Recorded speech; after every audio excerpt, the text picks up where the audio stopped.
Hello and welcome to another edition of the Ultra Confusion Hangout. I am your host, Charlie, and I'm joined once again by our in-studio co-host, Jesse, Hey everybody.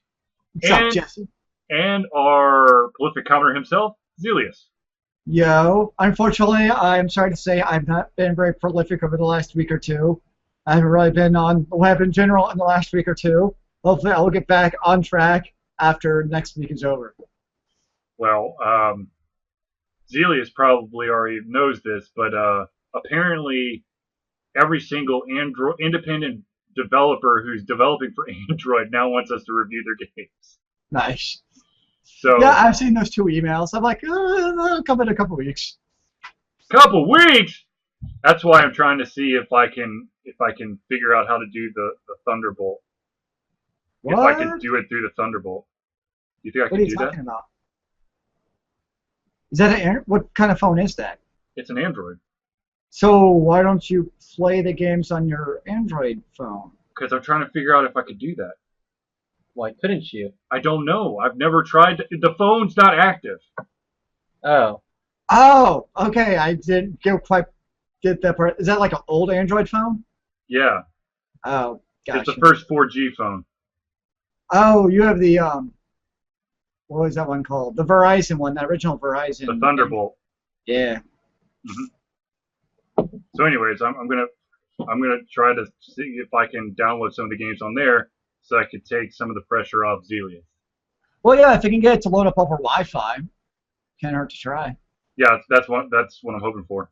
Right on, right on. Anyways, so Ultra Confusion has been uber busy as of late. Um, and that is why, in a momentos, let me see if I can even, I'm trying to see if I can connect to my Wi-Fi from here. Okay. All right.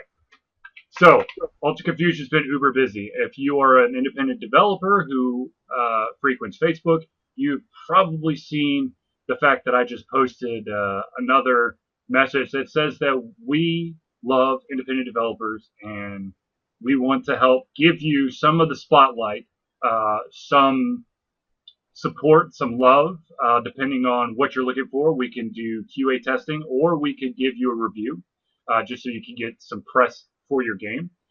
We already have 4 individuals who have taken us up on that offer today, um, 3 of which are Android, 1 is iOS. So I'm very excited about that. The games are Chuck's Challenge.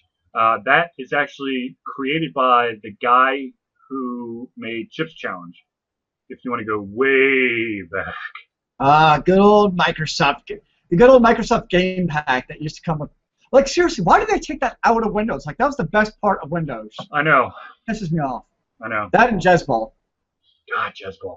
There's actually a version of Jezball on the Ouya, but I don't know how that would work with a controller.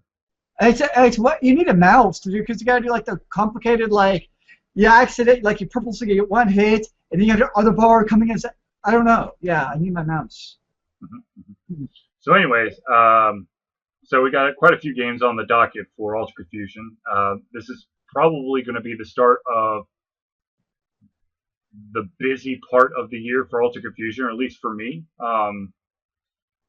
We have, let's see here, we have a GDDA meetup on September 10th, which is a Tuesday. Yes, September 10th, which is a Tuesday. That will be at the SPSU, that is Southern Polytech State University. My brother Uh, went there. the only time I've actually stepped on SPSU's campus was for an ultimate frisbee tournament, which we got destroyed in. wasn't that the place we went for that talk a Mm, couple weeks ago? Was that no, Southern Poly? no. That was Lanier College. Oh, Lanier College. Excuse me. Um, so they've got they're basically going to be talking about the big um, uh, game jam that they're going to be doing in partnership with the CDC. It's going to be a health game jam where they're going to give you, you know, with your when you're talking with the CDC, you're going to be doing some kind of like vaccination game. And it could, and the beautiful thing about a game jam is that it does not have to be digital. it can also be a board game. So you've got basically two lines that you can go in, one being the digital front and the other one being a board game. You've got 3 days. You literally got 3 days nonstop to create this, and the actual game jam will be happening at SPSU on September 21st. Excuse me, 20th, 21st, and 22nd. The 20th is a Friday, of course, the Saturday and Sunday. Alter Confusion is going to be there. I'm working out the details with one of the higher ups at GGDA right now. We might actually be part of a documentary crew for this. Nice. So we got that. If at all possible, on September 9th, I am going to try to pull every single string I got. I am going to try to get to the Sky Bar in Athens, Georgia. On Go Dogs! On September 9th at 7:30, they have some developers who are utilizing the Oculus Rift, which of course is that 3D virtual reality headgear piece that has been making waves all over the place. And I would love to get that on video if I can. I'm not exactly sure what I'll have to reach out to them to see if I can do video in there, but hopefully, fingers crossed, that will work out. And of course, SPSU, they'll probably most definitely let me videotape. That would be pretty rad. If you have not watched the video from the last Georgia Game Developer Association meetup, I think it's what game artists need to know about the industry or something along those lines. You need to watch it. It is hilarious, and you can gain so much knowledge and recommendations, and what's the word that I'm looking for? Pointers, tips. Yeah, tips. Even if you're not an artist, about the way to be as productive in the workplace, and basically going after your strengths and not trying to be this well-rounded individual with no strengths whatsoever. That apparently pisses off people to no end.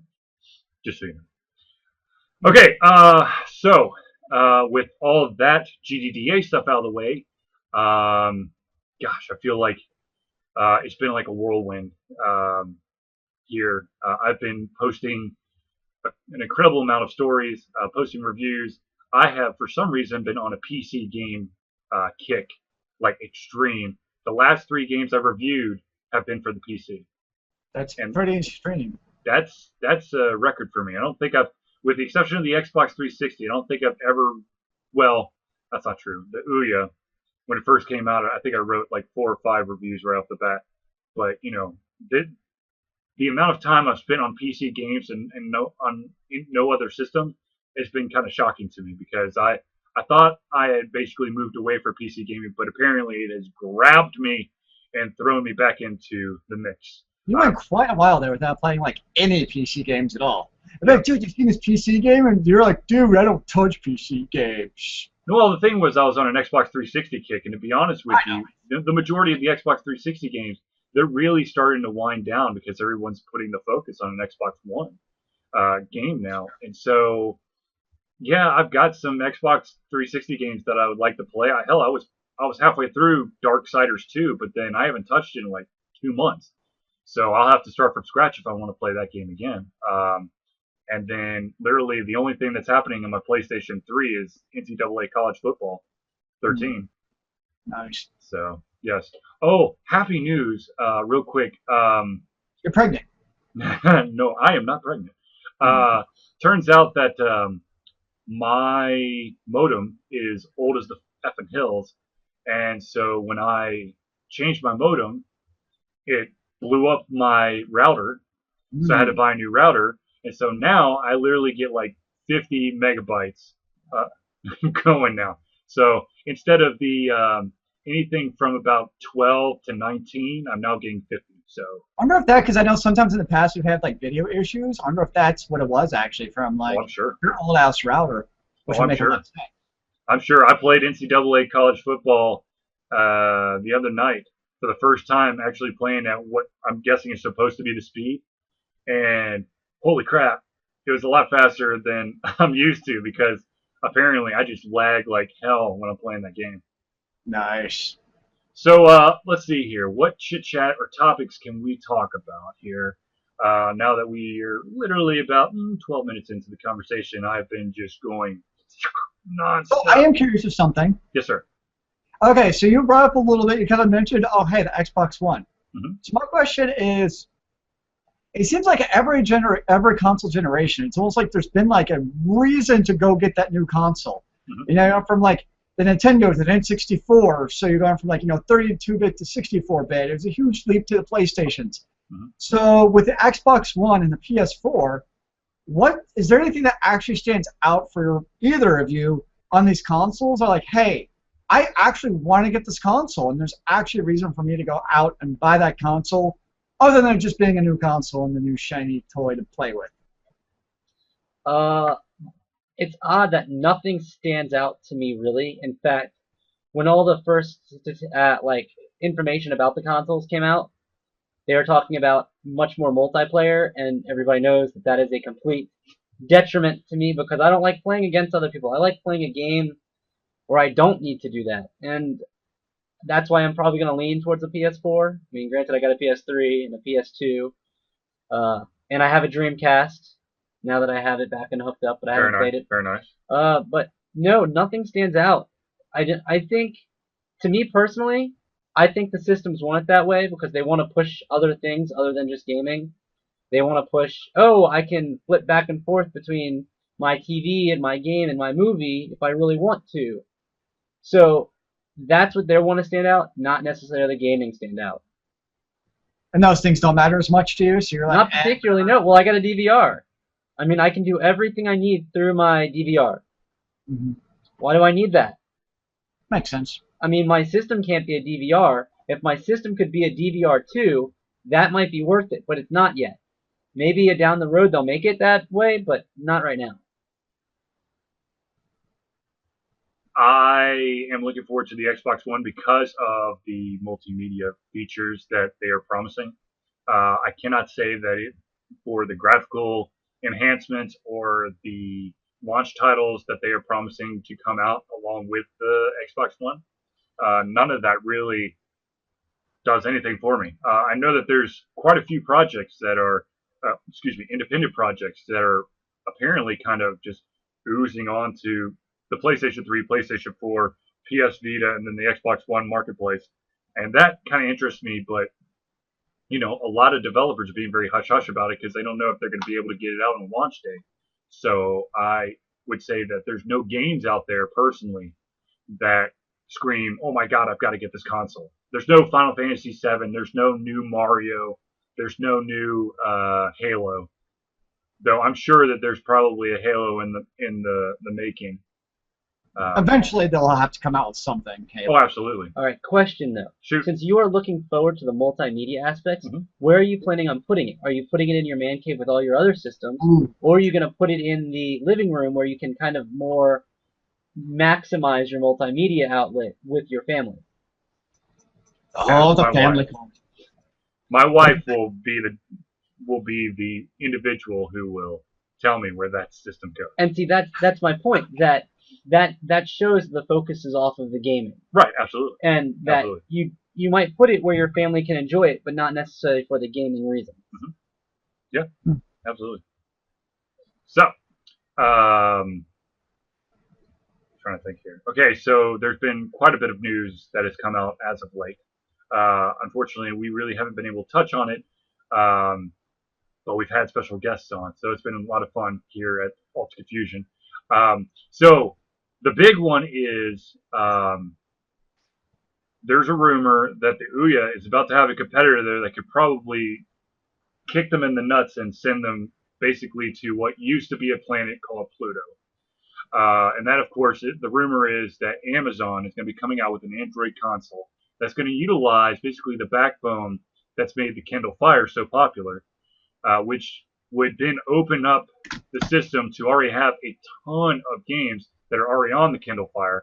Now, of course, it cannot be a vanilla brand of Android. That's just not fiscally responsible for Amazon. This is why Ouya doesn't have it. It's all because they want you to buy the games through their marketplace. So they've got to make one small little change to make it a requirement so it works on their system and not on and individuals can't get it through Google Play. Now the unfortunate thing for the Ouya is that Amazon has a shit ton of money when it comes to being able to market this device. They can do commercials, they can do print ads. Hell, they can bombard the shit out of you every single time you hit Amazon.com. And I'm not Like going right to next lie. to Kindle every time you're on it. Exactly. It talks about the latest and greatest Kindle every single time you go on. Yep. Every single time they have a big release, it's right there. Everybody knows what a Kindle is. Absolutely, absolutely. And not many people know what an Ouya is. Nope. Unless you start describing it. And then people are like, oh yeah, I kind of remember there's like a Kickstarter for that or something. That's out? And But how many that, people my know what friend, Kickstarter is? that, my friend, is a very bad thing. If they're like, oh, that's out? That is the worst thing that you can hear as a developer or as a producer or a publisher, whatever. But it's It's okay like- though, because Jesse over here has great confidence. I know in the Ouya just, ballooning and become more powerful than Xbox. Jesse. I did not hear you, Zealeus. Sorry. Oh, you didn't hear me. I'm sorry. Through my BS. That's probably it. Yep. Not the fact that my earpiece fell out. So he's Oh, basically no, saying it's that just you're an a intro. huge proponent of the fact that the Ouya is going to rise in popularity as time goes on. You know, the Ouya is a great idea. They are shooting themselves in the foot. Amazon's about to take them over, and they are going to be in the history books as the inventor of what the Amazon stole. Now, do you think the Amazon's move has anything to do with the Ouya? Or like, Nelson Amazon's like, hey, that's actually a good idea. Maybe we'll one-up them. No. I think that the Amazon move is simply because they know that Apple's long rumored console is That's probably like 5 finally years in the making. right. I know, but it's probably finally in the pipeline, and Amazon wants to do a preemptive strike. That makes sense. I mean, I think the Ouya showed that people would want this system. I think the fact that people wanted it on Kickstarter gave Amazon the idea, saying, "Hey, people want this. We're gonna blow these people out of the water." I think the fact that Apple's got something in the pipeline has something to do with it. But Ouya was there first when people wanted it. And once people want something, the big name companies are going to get to it. But the thing was, did anyone really want it though? You Yes. wanted one. Yep. Well, I thought How it was much money did it interesting. raise? $1.8 million. All right, a guy came up with an idea to take the iPod Mini, the little square guy, Yep. and put it in a watch device. Yep. What's Apple now releasing? An iPod Watch. Mhm. And that iPod Watch idea raised over $1 million on Kickstarter as well. I know. So there you go. People It's called wanted it. Pebble. It's called Pebble. Mhm. People wanted it. Apple's now giving them something that they could have already gotten somewhere else. Right. I agree. Right. Anyways, so it'd be very interesting to see. Now, we at Ultra Confusion have reached out to one of the Ouya representatives to hopefully get some information on what their future holds for them, how they are gearing for the Amazon console coming out, and a bunch of other questions. Hopefully, we'll get some information and we'll be able to give it to you, the viewing public, the fans, everybody, whatever. But I have to say, from the standpoint of an individual who owns an Ouya, I'm scared shitless because none of these games are being talked about outside of Of us. no. Well, yeah, us and then the Ouya websites, the Ouya website, the Ouya Facebook page, the Ouya Google Plus page, and then the Ouya Twitter page. I mean, that's literally as far as they go. Apparently, the developers have to. Didn't know this, but apparently it falls completely on the developers to actually get the word out on their game, which is understandable. But at the same time, if you're a fledgling device from a company that has no history, you would think that there would be some kind of 50-50 going on, but it seems to be like 15 and 10, so 25% of the 100% that you need. So we'll see. It'll be very interesting to see what the future holds for the Ouya, and then of course the rumored Amazon Android console, and then of course the Apple console that, yes, has been in the pipeline for a long time, but maybe it's about time for it to come out. And I'm sure it's going to have that TV integration as well. Actually, I would not be surprised if it kind of models itself more after a Roku box than like a cable box, like an Xbox One type of multimedia support. Yeah. Okay, so some of you out there may have noticed that there was a new review up, all or centered around the Zelda Symphony Orchestra piece by our new help, Alt Demon. I hope that she continues to give us good stuff, and I hope that we continue to be able to publish her stuff. It's really exciting to have uh, a new face on board, and hopefully in the very very near future we can start setting up some videos with her or including her in these hangouts, so that we can get even larger sampling to build things off of. That would be Um, pretty awesome. Indeed. Now, of course, with the fact that we are, mainly reaching out to the independent developers right now, um, we have started to do interviews with some independent developers. We are going to try to continue to do that. Um, Once I've played some of their games, I'm probably here's the caveat. If I have to bomb the shit out of the game, I'm not going to ask the person for an interview afterwards Why not? because I don't want to scream and match. You don't have. You can handle it properly. Yeah, well, I can handle it. Write the questions and I'll deal with them. Okay. I swear to God, even All if right, you don't all like it, write the interview All right. and I will set it up. I'll do it. All right. Anyways, so we'll see where that goes. We have two. We've got one potential interviewer that, person I want to interview. He's told us that he can't do anything until September, and that's Burton. Robots Love Ice Cream.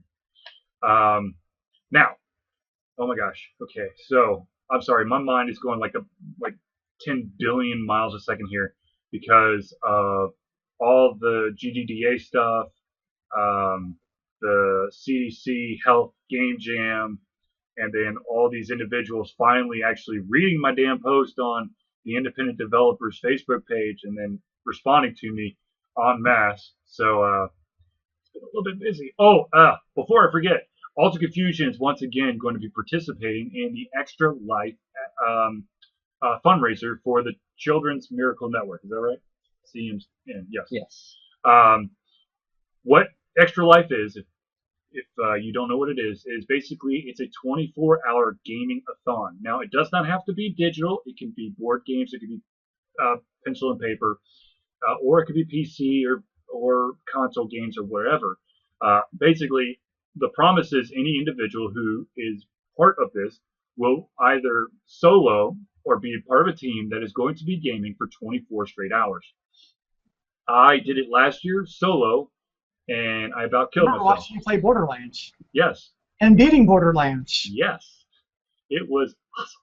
I will be doing that again. You were many hours in at the time. Yeah, probably. I was probably starting to be delirious. You are. There's, Yes. there's only so much caffeine can do, and then once you've hit that barrier of when caffeine is just like water to you, you're in trouble. Or you start hallucinating. One or the other. Is that like a game in itself, the hallucination game? Yes. Yes. I was playing. Oh my gosh, what was that game? Shit. It was a big title that came out last year. It was like a stealth game, but you could murder a bunch of people. Deus Ex. No. But if you murdered people, the entire game got like darker. It's like a one-word game. Oh my god. Hold on one sec. I have to cheat. He really wants to know what this game is, apparently. 1 second. He's going to look on the screen behind him He's looking at the shelf behind him with all of his games on it. with the red stuff on it. Yes. Dishonored. Oh. I That heard that was a game, really good game. it is a phenomenal game, but probably not the best game to play when you're sleep deprived. Because, yeah, there was weird stuff going on It could after have a been while. worse, and you could have played like, was it Resident Evil 4 or what's the guys with the triangle heads? That's Resident Evil. Yeah, is that okay? Yeah, Yeah, Silent Hill. that's Pyramid Head. I was thinking of Silent Hill. Oh my God, you're right. It is Silent Hill. What the hell? That would have am I been a talking really good game to play about 23 hours in. See how you did. That would have been pretty awesome. No, you know what would have been an awesome I think we game? should do that next year. Oh dear God, no. Or what was the game that you gave me to play? Condemned. Yes, play Condemned. So I'll start at like 8 a.m. on November the 2nd, and I should throw in Condemned about 1 a.m., 2 a.m. Sunday morning, and I will literally wet my pants. I'm pretty sure I'll turn on to hear you screaming like little boy. Yeah. If only there was a way to control the camera, you'd probably just see me huddled in a corner in the fetal position. Nice. Condemned 2 sucked balls. I'll tell you that right now. But Condemned 1 was some of the scariest ass shit that I have played in quite a while. To the point of, and of course, because it's scary, I got to play it only at night. But literally, after many or most of my gaming sessions when I was living in Orlando and I was playing this game, I literally had to turn on every single light to get from room to room because I was afraid that any dark corner, somebody's going to bust through the wall with a bunch of rebar and beat the shit out of me. That is a constant fear of mine. Yeah. So Extra Life is happening. If you, we would love some support, some love. If you have $5 to spare, please, we would love to be able to pledge that. Our specific Children's Miracle Network hospital that we are going to be sponsoring is the Children's Healthcare of Atlanta, which is, oh my gosh, what the hell is that called? Eggleston's? No. Scottish It's Rite? Scottish Rite. Yeah, Scottish Rite on Peachtree Dolan. Very nice. That's actually the same hospital that we support when we do Child's Play as well.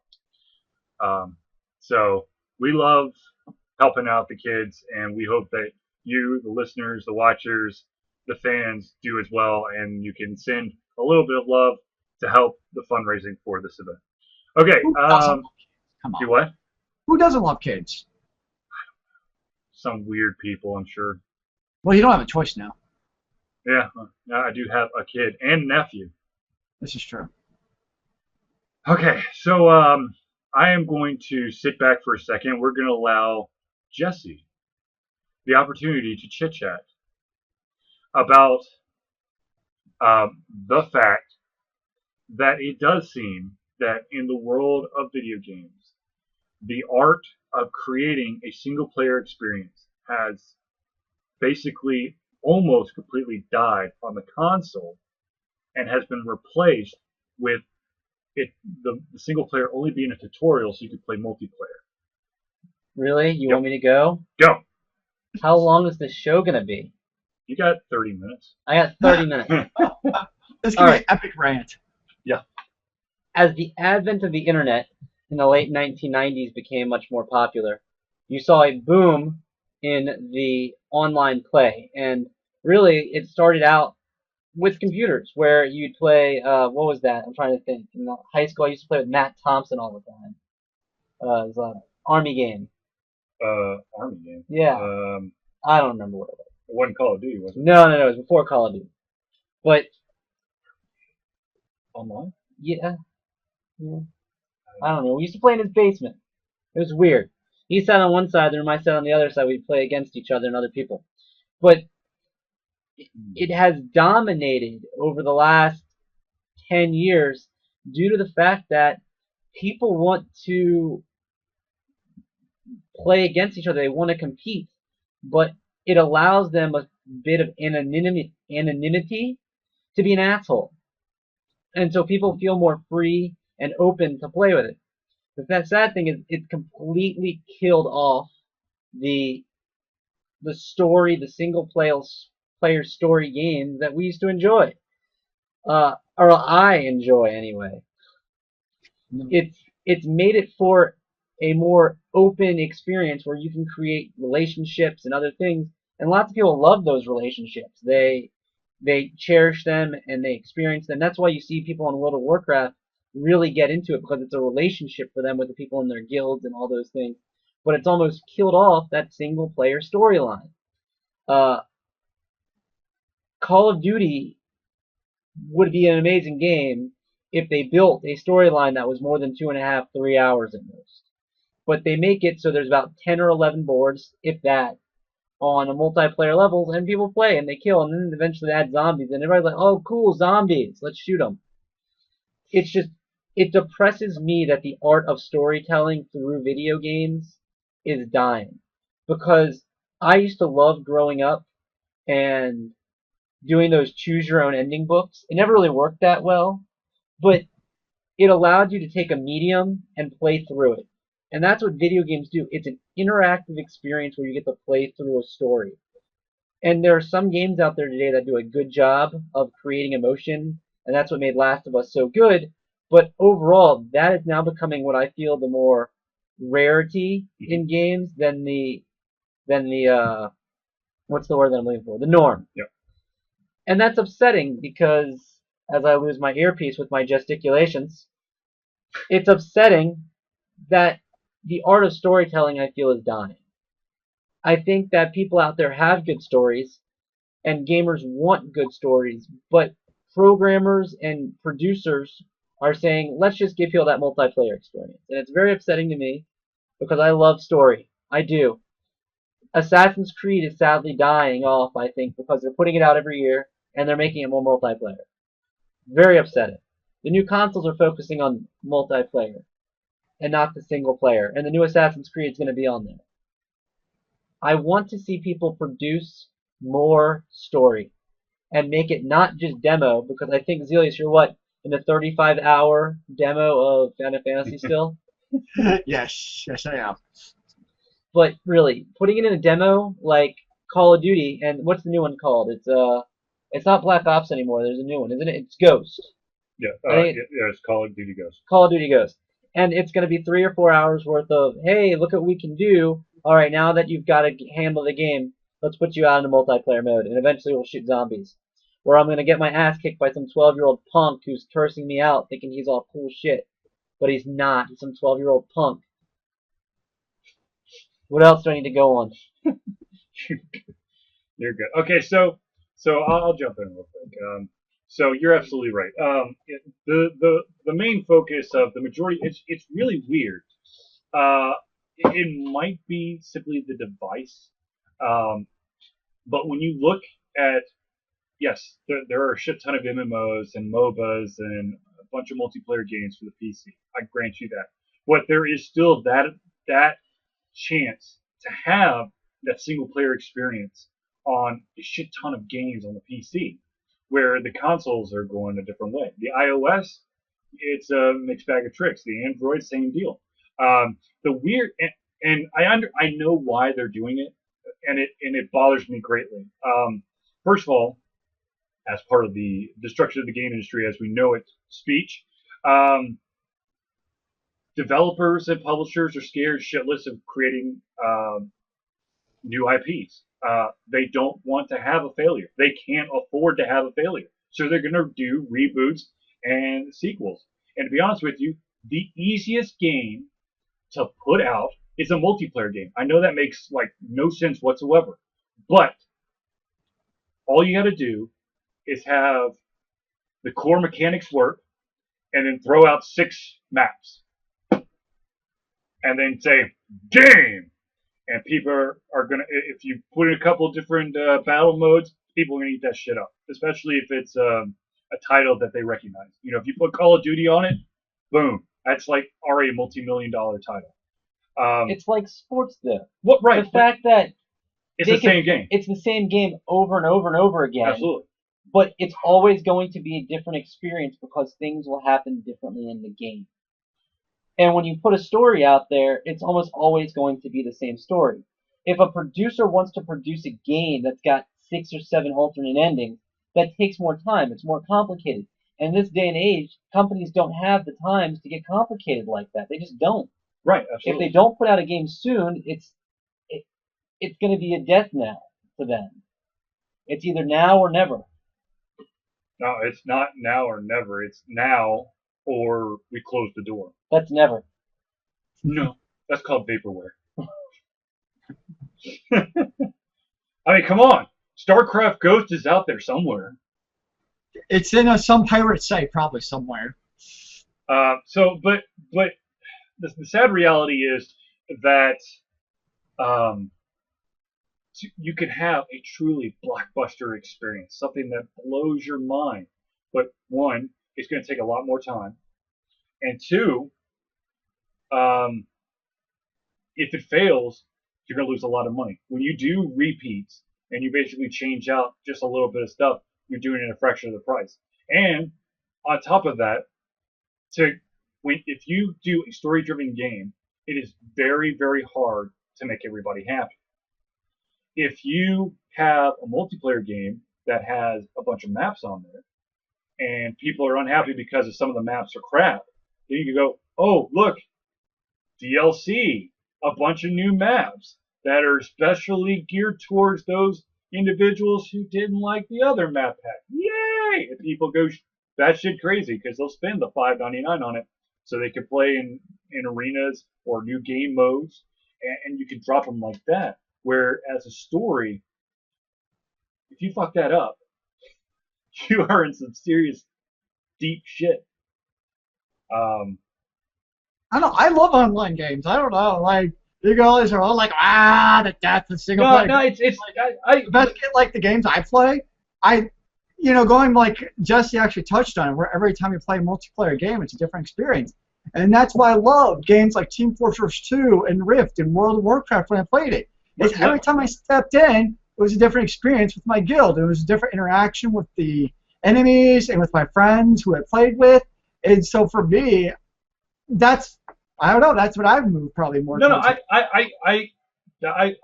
want to distinguish one thing. For me, it's all about with World of Warcraft, with Rift. Yes, there's a lot of grinding, there's a lot of raiding, there's a lot of PvP, but there's also story that's built into that massive online world. Oh, people don't play those games for the storyline. But there's still story. It's and there terrible. are some people out there who do read Okay, Zealeus, I understand that as soon as an NPC talks to you, all you go is tap, tap, tap, tap, tap, tap, tap.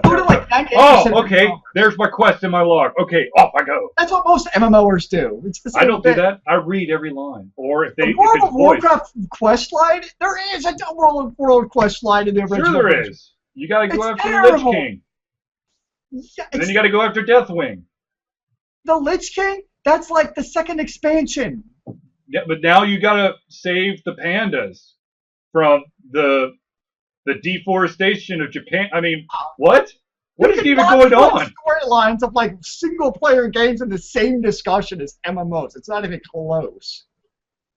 I would beg to differ. I think that some MMOs can pull off somewhat of a storyline. I'm not going to say it's as complex or as in depth as a single player experience, but there are some MMOs out there that are very story driven.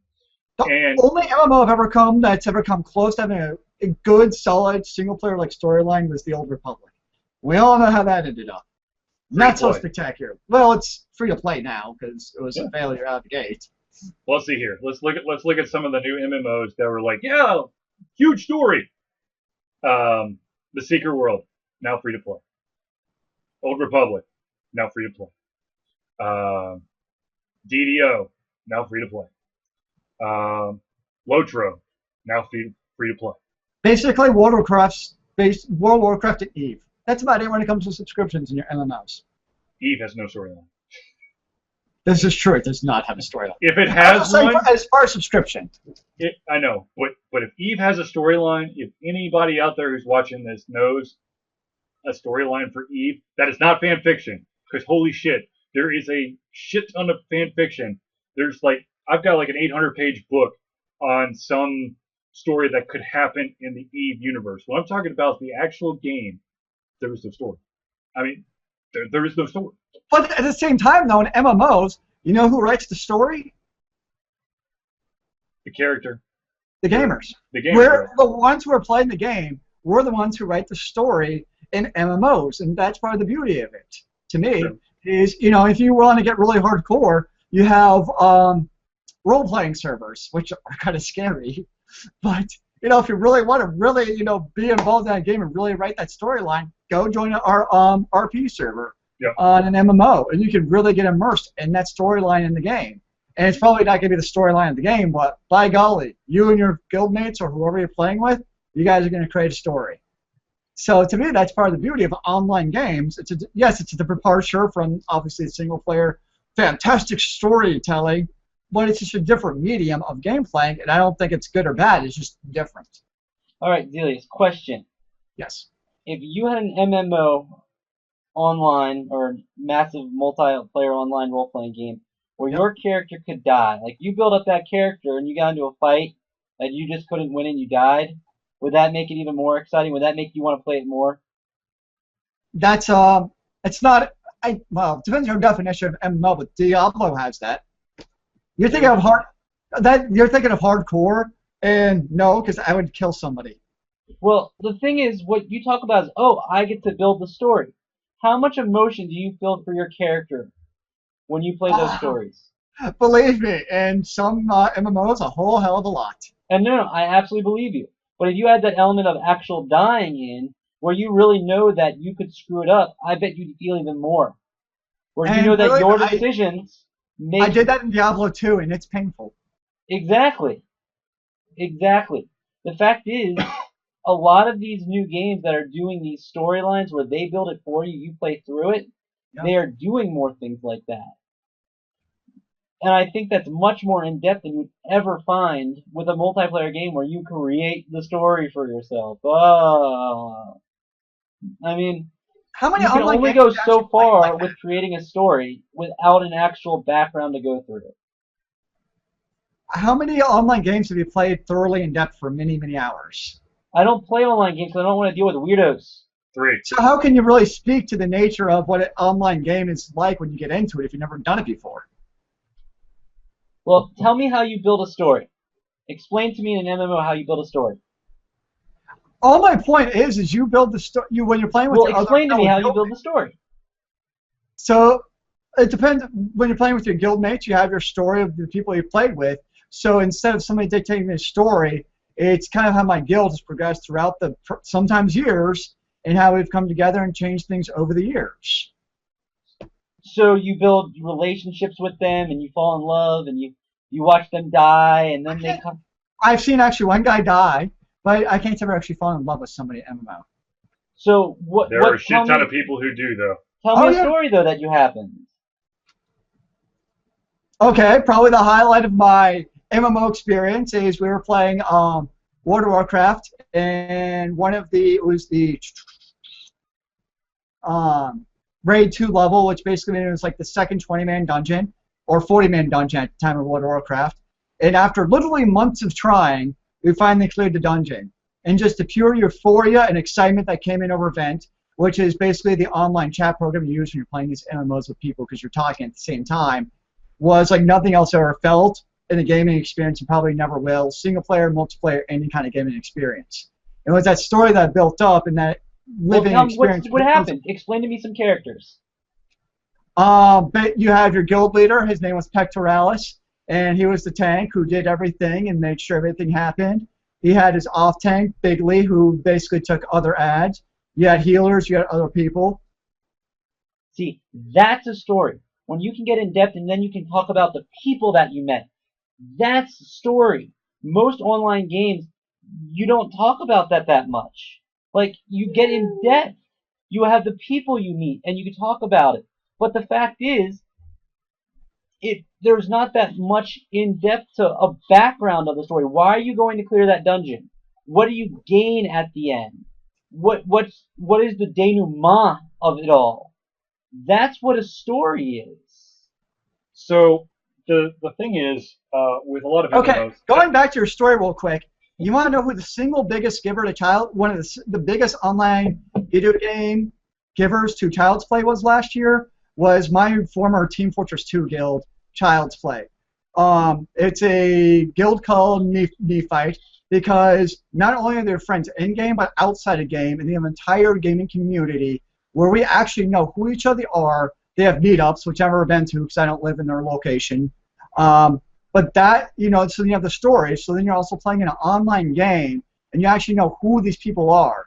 I know these people's personalities. I know what they've been through. So yeah, you build up storylines. So unless you've actually played these games, in somewhat hardcore fashion, you have absolutely no idea what it's like. And Zealeus, you've hit on the exact reason why people like these things, and people like you play them.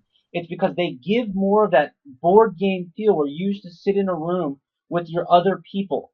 And most online games, and you will agree with me, most people don't do that anymore, especially with your console games. It doesn't happen Well, at yes, all. the console games, yeah, It that's doesn't not happen at all. That is the whole aspect of why people want to play MMO, especially PC gamers, is that it gives you that old school board game feel where you can actually sit across from somebody and play the game with them, even though they are not there. That's the point. But to say it has like a story where it has a story arc and a denouement and you're saving somebody, I would not go that far. I just had that argument with 10 minutes ago with Charlie that MMOs don't have that kind of storyline. Okay, so here's the. Let me ask you a question though. Call of Duty. If that's what gamers want in their online game, why does Call of Duty always win the #1 sellers? That's because teenagers are idiots. No. Okay, so old men that want to play video games and seem cool are idiots. No. Okay, so it sells because they can sell to the lowest common denominator. There is a sense of squad camaraderie in games like Call of Duty, like Team Fortress 2, all of these squad-based games where there is a shit ton of strategy. Is there any story? Fuck no. Not in the game. Now, yes, you could tell your old war stories of how your squad was down to 2 guys and you were able to snipe the last 5 on the other side to win the battle. But that brings back the memories. But that to me, you're making the entire story. Mm-hmm.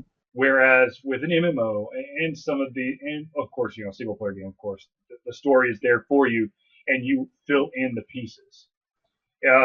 When you go on your raid, you went through this path, you went through this dungeon, you defeated this instance, this person took so much damage.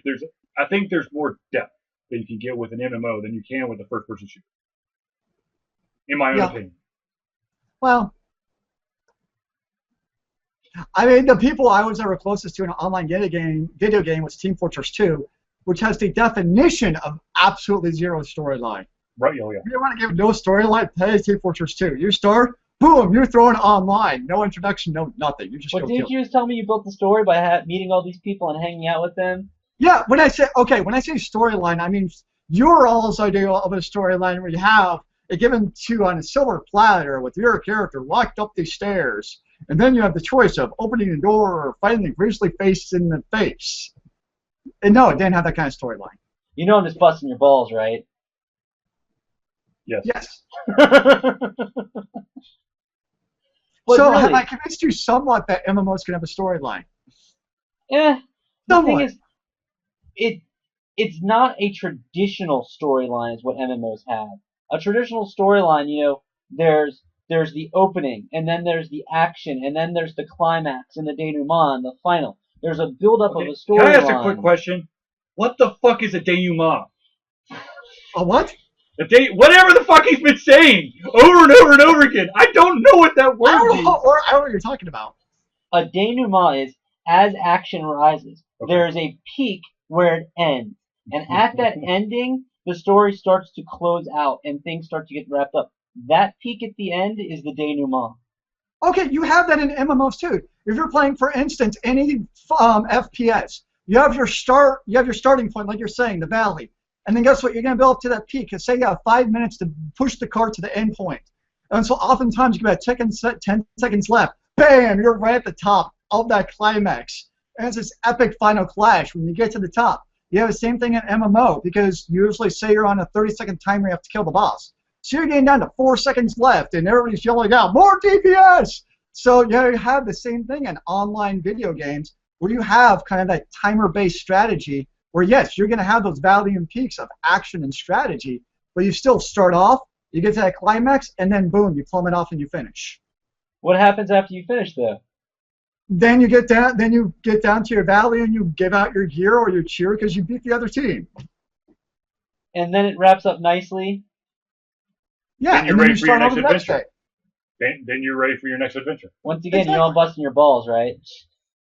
All right, stop busting balls, folks. Good lord. And by the way, when you talk about it, the way you talk about it sounds like you're having sex with somebody. That you work really hard, you push towards the climax, and then you finally finish and you hand out gear. Okay, kids. I'm just saying. All right, time to take this one back. Good lord, people. God, you give someone the wheel for just a little bit. It's your fault. What? Jesse had a good discussion point. Right, absolutely. You're right. But at the same time, okay. Come on, we haven't had this much action on the podcast in like a while. Well, if you had shown up for a couple podcasts recently, we probably could have had this wonderful discussion earlier. Please accept my condolences. Don't apologize to me. Apologize to the fans, the viewers. That was not appropriate.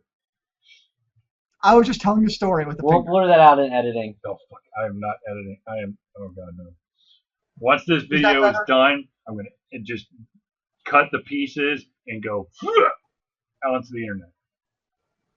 Sounds like you're throwing up now. Dude, I have been editing so many freaking videos as of late that I'm going to continue my strategy with Ultra Confusion. You're going to get the raw stuff. If there's like fuck ups in there, you're going to get the fuck ups in there. Raw and unedited Ultra Confusion. Exactly. When Ultra Confusion comes wild. Dear God, no. No. Okay, so let's talk about the games we have been playing as of late. Now, Zealeus basically gave away the fact that he hasn't been playing jack shit. So we're going to give him the opportunity to say what games he will be playing in the very near future. I know what Charlie wants me to say. Yeah. Hopefully I'll be playing Chuck's Challenge. Yep. All right. Chuck's Challenge is one game. And there's another game whose name I can't recall. Okay. Here's a little pet peeve of mine, right? Yep. So one of the games I looked up on my phone earlier today just to see what it's about. Mm-hmm. The grammar was incorrect in the description of the game. Like you go to the Android page and like they just do like random abbreviations and random line character spaces and really bad abbreviation. Like to me, I look at the description of it like if it weren't for the fact Charlie's like, dude, you're playing this game, like I see that description with terrible grammar, I'm going on to the next game. Like that's just one of those little things to me. I'm like, really? You can't put the time in to get like a correct grammar for the introduction of the game? I will tell you why. The vast majority of individuals who are actually developing right now are not from the U.S. and English is not their first language. What can I say? First impressions. I like to judge books by their cover. Okay, so Chuck's Challenge is English, but the ball, I believe, is Brazilian. And that's the one that had pretty terrible grammar. Not surprising. Yes. Okay. So thank you for giving us the right answer, Zealeus. Now, it's not like I don't have other games sitting on my shelf, like my 35-hour tutorial I've been looking to get back to. Yeah. Okay. Jesse. Yes. Games. I've been currently playing a game called Easy IEP, which is our new IEP system that no one seems to know how to use, and I've yet to figure that out myself. And once I do, maybe I'll actually have some time for gaming when I'm not trying to make a legal document for my children at school. Okay. But hopefully I'll get to something soon because I tried that squirrel climbing a tree game and I did not like that game very much. That was Go Galago. Yeah, I did not like that game very much. I tried it. It just didn't thrill me. Like, what's the point of a squirrel climbing a tree? It's not a squirrel. What is It's it? a Galago. Man. It's in a squirrel family. It's an endangered species in Africa. They're trying to raise awareness through this game. I believe it's in the squirrel family. Sure. It's probably in the rodent family. You know I'm no fool, right? Oh, dear God.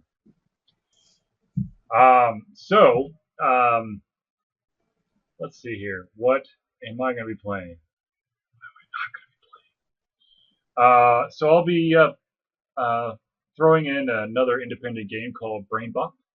That is for the iOS. I will also be, excuse me, I'm also in the midst of playing. Oh man, hold on a sec. Let's see if it's okay. People are going to see my desktop real quick. So, No! Gone Home is the PC game I'm currently playing. Another PC game. Mhm. Dang, yo. Is this Brain Bop free on iOS for us? Yes. All right, I might try that because I need some toilet games Okay. other than Angry Birds Um, Angry and Birds that is still squirrel game. I have a game that would interest you. Well, I Do think I it's fling free. something at something else? No. I can't remember now. All right. Anyways, um, yes, I would playing those two games and then probably a plethora more. Oh yeah, of course, I've got all the Ouya games to play. I looked Um, over it. It didn't work very well. so here's a very interesting fact that I learned about the Ouya. So you have, I don't remember how big the hard drive is, but I'm just going to say 10 gigs. It's probably much bigger than that, but I'm just going to say it's a 10 gig hard drive, just for this example. Let's say that you have downloaded 16 games, and in those 16 games, you've basically taken up 4.5 gigs on your hard drive, which means that you have 5.5 gigs left. Well, guess what? Ouya has decided to make an arbitrary number of maximum games you can have loaded on your system at once. So if you try to download or install number 17, it says, oh no, you've got too many games on your console. Perhaps you'd like to play those instead. 16 games, that's the max. Yeah. I think Hello, it's we're 16 past games. the 16-bit stage of life, people. How, why, who the hell, all these questions. If a person is willing to spend money on games and wants to have all the games that they've spent money on a device that has the room to store them, why the fuck would you say nope? Can't do it that way. That's not how we work. Does it tell you like you may remove a game? You and must then remove a game in order to download this and game. it tells you that? Yeah. Wow. Now let me ask you a question. Say you remove a game. Yeah. Can you add it later, like for free, if you already purchased it? I think so. It's like it knows your purchase history. Yes. I'm pretty sure. There was one game that's called It'll Do. That one I'm not sure. That one was it actually really weird. After I beat the game, I'm pretty sure that it's trying desperately to put itself back into free mode. After I spent like $5.99 on the game. Wow. That's the price of lunch. Or a super latte. Thanks to my air conditioning and all the pipes that I had to replace, I don't even have money for lunch. Oh, but you have money for beer. Actually, no. This was given to us as a reward for having family over for lunch. Nice. I love free beer. It tastes so good. Yes, it does. Well, you can drink IPAs when it's free. There you go. Okay, so Ultra Confusion, the future of Ultra Confusion, or the near future of Ultra Confusion. You're gonna be seeing us, or me at least, very busy as shit when September hits. How busy are you shit? Please tell. Huh? Nothing. I'm just being a smartass. I know you are. I'll be doing a lot of video work. There's a lot of stuff to attend, and I'm sure there's going to be a ton of games that are going to be coming out. Definitely in the independent marketplace, and depending on the platform.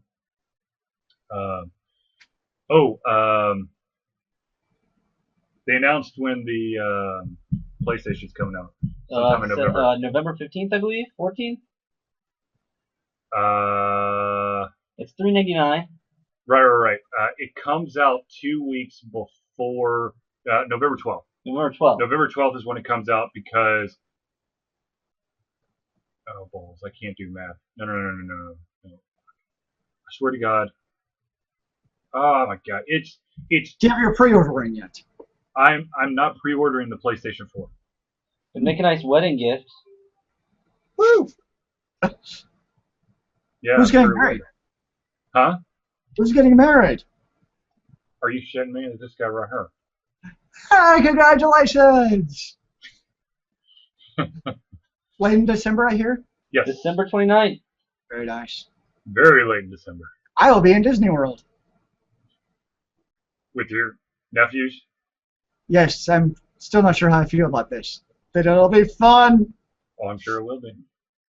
Okay, so for you, the listeners, the watchers, the viewers, the fans of Ultra Fusion, stay tuned because starting very, very soon, our foot is going to be on that pedal and it's going to be all the way to the floor as we try to give you as much of the Georgia Game Developer Association as we can get our hands on, as much news as we can get our hands on, independent games that are out there. Hopefully we'll continue to gain the respect and support and love of the independent industry, and we can help them in turn with our reviews or our QA testing and whatnot. If you do have a game that you want to hit us up on, go to ultraconfusion.com. Utilize that wonderful form on the left-hand side of the page. It's what it's there for you to reach out to us. It emails me directly on this phone right here, and I will respond almost immediately unless I'm out cold. So, with that being said, ladies and gentlemen, I believe we've reached the end of our Google Hangouts. I know that there are many more topics that are begging to be talked about. Future conventions, for one, for Ultra Fusion. I can basically tell you right now, I'll be walking around Dragon Con. We do not, as far as I know, we don't have a table, so I'll be handing out buttons there. If you are interested in a button, come find me. You need to find a way to like crash the party and just like set your own table like outside the convention or something and just like do it. I would need a permit. Bribe a city official. Not that I condone such actions on recorded TV. It's Atlanta. It's not that difficult. I think I need to talk to my brother-in-law. Maybe he can work something out. Yeah. He's APD. Nice. So Dragon Con, we don't have a table. I don't think we have a table, so you'll see me walking around. Siege Con, we should have a table there. We've already got one independent game developer who is willing to stop by and set up his board game on our table to give everybody a good look. So this is like his own like independent board game? Yes. He actually created it through one of the game jams that happened, I believe, at the beginning of the year. It's called Sabotage. Okay. I don't know very much about the game. He was the individual who was presenting in Athens this past month, and he talked all about Sabotage and some of his other games. And I also got to do an interview with him. His name is Josh Clark from Crosspad Studios. And it looks like from all the love we're getting from MonsterCon and Canuga that we're probably going to be in both of those locations next year. Very nice. And probably MomoCon again. And probably AndoCon again. Though I need to talk to Ando to iron out some kinks. But with that being said, ladies and gentlemen, we have indeed reached the end of our hangout. I apologize if we missed something that you want us to talk about, but if you do have a comment, thought, criticism, or just want to show your love for us, the Ultra Confusion group, just email us through the wonderful form, once again, on the left-hand side of the ultraconfusion.com page, or you can catch us on Google+, Twitter, or Facebook. Oh my gosh, I can't believe I blanked out on Facebook of all the three. At least you didn't call it MySpace. Maybe that's what we're missing is a MySpace page. Or it's the up-and-coming thing, right? No. MySpace still exists, right? It could still be Tom's friend. Yeah, MySpace is basically for bands now. I think, right? I don't know. No, MySpace is for weird people who are still on MySpace. Yeah, The new thing is Snapchat. You should be on Snapchat. I fucking hate. Oh, arcades love Snapchat. I fucking hate it because there's sometimes when people send me pictures that I really want, and it's gone forever. Well, that's kind of the They'll whole take a purpose. screenshot of it. Yeah, but that doesn't give you the high res quality, and it gives all those little Snapchat icons in there too. It's terrible, terrible. Oh, I'm an old geezer. wow. You both got like your canes under their chairs going there? Yep. All right. So, ladies and gentlemen, thank you for tuning in. We will be back next week, next Thursday at 8 p.m. Eastern Standard Time or 7, whatever Minnesota celebrates. What do we celebrate? We celebrate our time zone, damn it. So for myself, Charlie, Jesse, and Zealeus, we will see you soon. Remember, kids, keep on gaming in the free world. Amen to that, brother.